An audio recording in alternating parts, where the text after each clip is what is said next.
Hi అండి, అందరికీ నమస్కారం. Welcome back to Ritu Aishu cookings.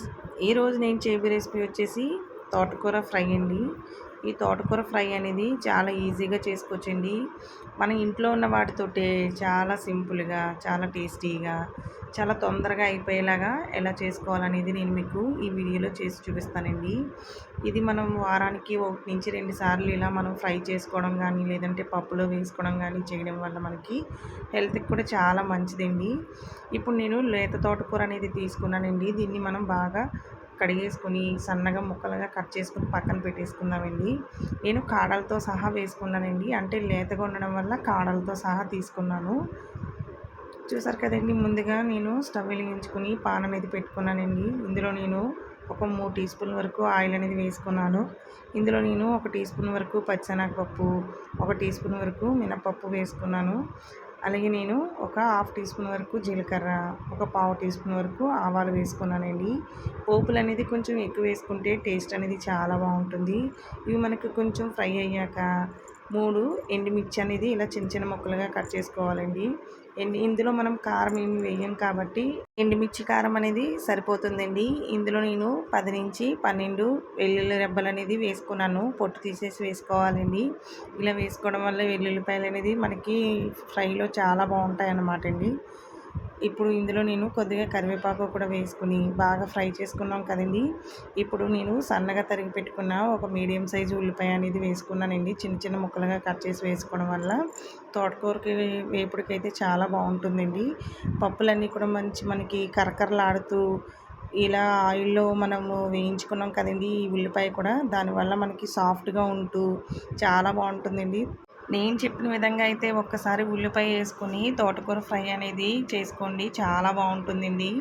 ఇప్పుడు నేను ముందుగా శుభ్రం చేసి పెట్టుకున్న తోటకూర అనేది ఇందులో వేసుకున్నానండి. చూసారు కదా, ఇలా మొత్తం చిన్న చిన్నగా కాడలతో సహా వేసుకున్నానండి. కాడల్ని కూడా చిన్న చిన్న ముక్కలుగా కట్ చేసుకున్నానండి. లేతే కాబట్టి మనకి ఒక 10 నిమిషాల్లో మనకి ఫ్రై అనేది వేగిపోతుందండి.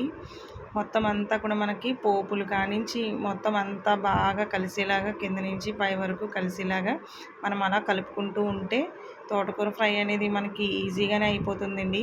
చాలామంది దీన్ని వాటర్లో ఉడికించుకుంటూ చేస్తారండి. అలా కాకుండా ఇలాగా మనం చేసుకోవడం వల్ల మనకి రుచిగా ఉండడం వల్ల ఆరోగ్యానికి కూడా చాలా మంచిదండి. తోటకూరలో మనకి ఐరన్ బాగా ఎక్కువగా ఉంటుంది. ఇందులో మనకి కాల్షియం కూడా ఎక్కువగా ఉంటుందండి. దీనిలో మనకి ఫైబర్ ఎక్కువగా ఉండడం వల్ల జీర్ణ ప్రక్రియకు సాఫీగా ఉండడానికి సహాయపడుతుంది. విటమిన్ ఏ, విటమిన్ సి ఉండడం వల్ల రోగనిరోధక శక్తికి, కంటి ఆరోగ్యానికి చాలా బాగా ఉపయోగపడుతుందండి. తోటకూర అనేది వారానికి 2 సార్లు వండుకునేలా అయితే చూసుకోండి. ఇప్పుడున్న ఈ హెల్త్ కండిషన్స్కి అన్నిటికి కూడా ఈ తోటకూర అనేది చాలా బాగా ఉపయోగపడుతుందండి. చూసారు కదా, ఇది కొంచెం మనకి మగ్గినప్పుడు ఇందులో నేను కొద్దిగా పసుపు అనేది వేసుకున్నానండి. ఒక పావు టీ స్పూన్ వరకు పసుపు అనేది వేసుకున్నాను. అలాగే మనం రుచికి సరిపడగా ఒక టీ స్పూన్ వరకు సాల్ట్ అనేది వేసుకున్నానండి. ఈ సాల్ట్ అనేది మీ ఆప్షనల్ అండి. మీకు సరిపడగా వేసుకొని మనం ఇలా మంచిగా కలిపేసుకోవాలండి. మీకు ఇందులో ఎండుమిర్చి కారం సరిపోతే మీరు 2-3 పచ్చిమిర్చి కూడా వేసుకోవచ్చండి.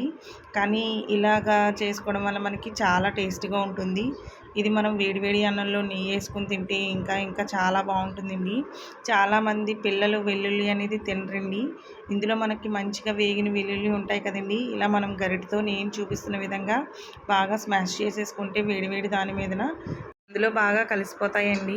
అప్పుడు మనకి పిల్లలు తిన్నప్పుడు కూడా మనకి ఎక్కడ కూడా వాళ్ళు తీసి పక్కన పెట్టారనమాట. ఏవో చాలామందికి ఇందులో వేసిన వెల్లుల్లిపాయలు చాలామంది తింటారు కాబట్టి అలా మనం కొన్ని ఉంచుకుంటే సరిపోతుందండి. అంతేనండి, తోటకూర ఫ్రై అనేది రెడీ అయిపోయిందండి. ఇప్పుడు నేను సర్వింగ్ ప్లేట్లో కానీ తీసుకుంటున్నానండి. మీరు కూడా నేను చెప్పిన విధంగా ఒక్కసారి తోటకూర ఫ్రై అనేది ట్రై చేసి ఎలా వచ్చిందో నాకు కామెంట్ బాక్స్లో తెలపండి. మీకు కనుక ఈ వీడియో నచ్చినట్లయితే ప్లీజ్ లైక్ చేయండి, షేర్ చేయండి. ఇంకా ఇలాంటి మరిన్ని టేస్టీ రెసిపీస్ కోసం నా ఛానల్ని అయితే ప్లీజ్ సబ్స్క్రైబ్ చేసుకోండి.